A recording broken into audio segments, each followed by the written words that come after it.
बच्चा अगर उल्टा रहै छै तऽ ऑपरेशन कयल जाइ छै।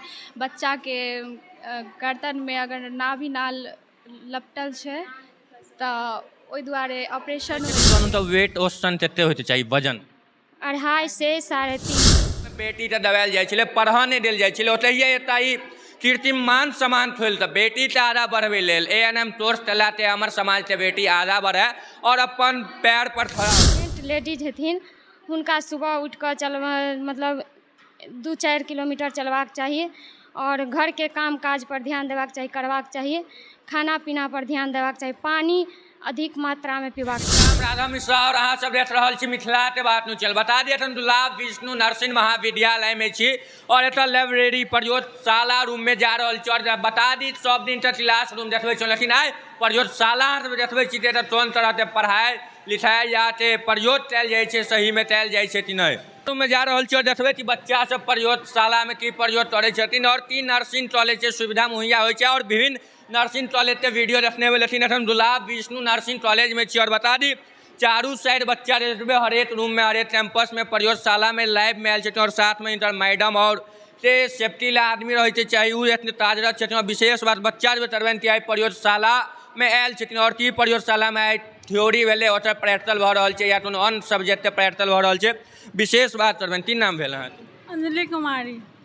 सेशन तो नहीं अहाँके ANM तोरी 24 से 22-24 तो एखन कथी आदमी सुतल छथिन की प्रयोग भऽ रहल छै? मतलब मौत केयर के बारे में बता रहे। मौत केयर ऐसा मतलब की भेलै पूरा डिटेल में बतेबै।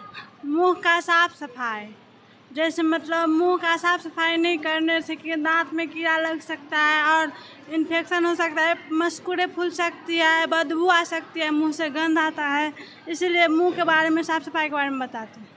तना बता दी मौत केयर ते मुंह के विभिन्न तरह के बीमारी होइ छै, मुंहिये कहल जाइ छै बीमारी कोनो उत्पन्न होइ छै तऽ मुंह के बीमारी उत्पन्न कयल जाइ छै और एतऽ बच्चा के बात चलू मौत केयर के बारे में बतेला ते मुंह के समस्या होइ छै ओकर बारे में और एतऽ बॉडी और देखै जेबै बॉडी पड़ल छै और एतऽ विभिन्न छात्रा छथि और इनसा के डिटेल लेबनि और जानकारी लेबनि कि बॉडी एतऽ किया पड़ल छै ओकर प्रयोग की यहाँ से करबै या की कऽ रहल छी। की नाम भेल अहाँके? जी मेरा नाम लक्ष्मी कुमारी है। अपने सामने में बॉडी पड़ल छै तऽ पर की प्रयोग करबै अहाँ सब या कऽ रहल छी? यही इसके अंदर कितने पार्ट है, क्या सब है, इसी के बारे में जैसे कि मैं आपको बताऊं, ये ह्यूमन स्ट्रक्चर है और इसके अंदर जो पार्ट हैं इसके बारे में इसमें समझाया गया है। लंग्स है लेफ्ट राइट दोनों और ये हृदय हार्ट हो गया और ये पार्ट लीवर का है और ये स्टमक का है। स्टमक के 5 पार्ट होते हैं उसके बारे में भी समझाया गया है। लीवर का क्या कार्य होता है, इसमें कौन से बाइल बनते हैं, ये सब के बारे में बताया गया है। और ये हो गया इसका पार्ट का लार्ज इंटेस्टाइन और ये हो गया स्मॉल इंटेस्टाइन और इसके पीछे जो पार्ट है उस सब के बारे में इसमें समझाया जाता है। कैसे प्रेगनेंसी कंसीव करती है महिला, इसके बारे में। दो लंग्स होता है तो लंग्स अगर खराब हो तो उससे कैसे हटाया जाता है बॉडी? ये लंग्स खराब होता है ना तो आदमी का तो मृत्यु होता है, क्योंकि ऑक्सीजन लंग्स के द्वारा ही ऑक्सीजन इसमें वेरीफाई होता है। शुद्ध इसका प्यूरिफिकेशन लंग्स ही करता है। ऑक्सीजन का प्यूरिफिकेशन, चूँकि जितना % हम ऑक्सीजन लेते हैं, कार्बन डाई लेते हैं, उसको यह लंग्स का काम है जो ब्लड को शुद्ध करना। तना बता दी इनका नाम छलै ते ब्लड शुद्ध होइ छै तो लंग्स द्वारा कयल जाइ छै और बच्चा छै एतऽ देखै छियै एतऽ बॉडी छै पूरा सफेद छै और लाल छै, एतऽ मतलब की भेलै? मतलब बतायल गेल छै कि मतलब इसकी ई भऽ गेलै स्किन के अंदर भऽ गेल छै मांस नस, बतायल जाय कि स्किन के अंदर मांस केहन कलर के होइ छै ओकरा बारे में बतायल गेल छै, ओहिमे की प्रॉब्लम भऽ सकै छै, इसमें कते मतलब लेयर होइ छै उस सब के बारे में बतायल गेल। आदमी के शरीर में औसतन कते खून रहै के चाही? 6 लीटर के आसपास रहना चाहिए। 5 से 6 और आदमी शरीर में हड्डी कते होइ छै टोटल अहाँ ई पूरा बतलिए हड्डी कते? 206 और बच्चा में? बच्चा में 208। विभिन्न संस्था रेट में छै पाई लै छथिन और डिग्री अवेलेबल करा दै छथिन और बच्चा तो चिंतु पढ़ै ला या नहीं खाली परीक्षा दे ला और खजौली में एक मास एहन संस्था में बेटी के आगा बढ़ायल जाइ छै। मान लियो ANM कॉलेज खोलला तो मुफ्त फायदा एतऽ समाजो के भेलै और साथ में बेटी हमर अहाँ बाहर पढ़ै ला जाइ छलखिन, बहुत एहन आदमी छलथिन ते घर से बाहर नहीं जा दै छलथिन, हुनकर बेटी आर रेट में एतऽ पढ़ितऽ अपन नर्सिंग के पढ़ाई अपन सपना में उड़ान दै छथिन और बच्चा सब छै। तऽ की नाम भेल अहाँके? अंजलि कुमारी। अपने सामने में बॉडी एतऽ शरीर पड़ल छै, एतर मुत की बीमारी छै एहि पर की प्रैक्टिकल अहाँ करबै? अगर ई मरीज है तो एकरा हम ओरल हाइजीन देवे कि मुँह के सफाई केना करबाक चाही।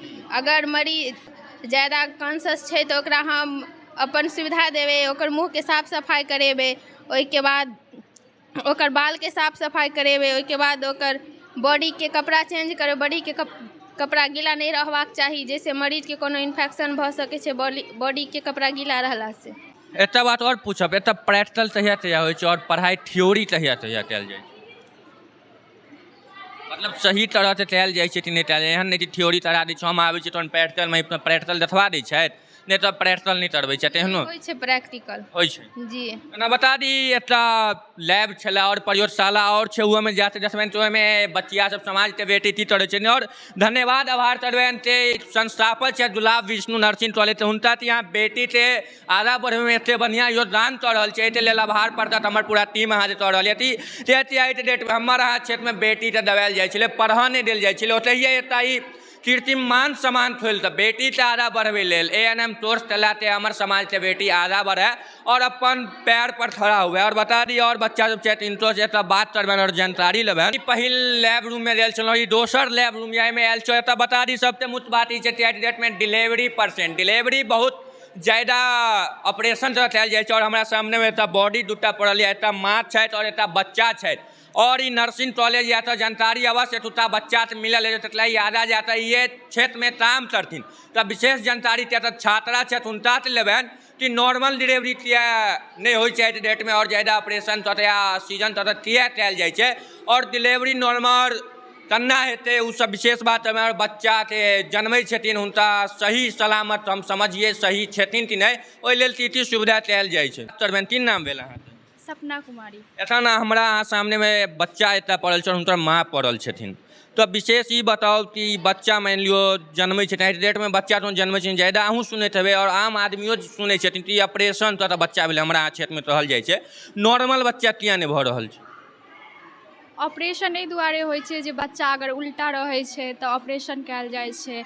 बच्चा के गर्दन में अगर नाभि नाल लपटल छै तऽ ओहि दुआरे ऑपरेशन होइ छै। आइ डेट में मुद्दा नहीं छै आदमी ई जाने में रुचि राखै छै कि नॉर्मल डिलीवरी आइ डेट में किया नहीं भऽ रहल छै, डिलीवरी ऑपरेशने तरह किया कयल जाइ छै। छात्रा छै बात आइ डेट में नॉर्मल डिलीवरी बहुत कम भऽ गेलै, ओतऽ मुख्य कारण की जे प्रेग्नेंट लेडीज हेथिन हुनका सुबह उठ कऽ मतलब 2-4 किलोमीटर चलबाक चाहिए और घर के काम काज पर ध्यान देबाक चाहिए, करबाक चाहिए, खाना पीना पर ध्यान देबाक चाहिए, पानी अधिक मात्रा में पीबाक चाहिए। केना बुझबै कि बच्चा सही सलामत और स्वस्थ छथिन? बच्चा जब जन्म लै छै तब कानै छै बच्चा, तऽ ओहिसँ पता चलै छै कि बच्चा जीवित छै या मरल छै। और ते बनबै छथिन तो हुनका वेट औसतन कते होइके चाही वजन? 2.5 से 3.5 किलो तक। और ई बच्चा और बच्चा के माँ सही सलामत छथिन, तो हम तना बुझबै कि दुनू सही सलामत छथिन। अहाँ एतऽ आशा के रूप में काम करबै या नर्सिंग में कोनो तो तना बुझबै कि बच्चा सही सलामत छै। बच्चा मतलब पेशेंट के डिलीवरी भऽ गेलै ताहिके बाद हुनका नर्स जे हम रहबै तऽ हमें जाँच करबै कि नर्स ठीक छै कि नहीं, ऐसे पता चलते। और बच्चा अगर एहिके बाद आधा घंटा बाद डिलीवरी भेला के आधा घंटा बाद अगर दूध पीते रोते तऽ बुझबै कि बच्चा स्वस्थ छै। डिलीवरी के कते साल बाद बच्चा के अहाँ छोड़ि देबै? डिलीवरी के कम से कम 3 घंटा बाद छोड़ देबै। छोड़ सकै छी? हाँ। ना बता दी एखन डिलीवरी रूम में छलहुँ प्रयोगशाला में और एतऽ बच्चा से विशेष देखलिए माँ और बच्चा के एतऽ पुतला छलै और एहिमे बच्चा छात्रा सबसे बात केलहुँ। तना आइ डेट में भी आदमी कहै छै कि ऑपरेशन तो बच्चा होइ छै, नॉर्मल बच्चा किया नहि होइ छै, ई बतेला। अगर एक्टिविटी यहाँ व्यायाम या अन्य वर्क करबै तो बच्चा नॉर्मल हेबे करत। और विशेष बात दोसर वीडियो मिलब।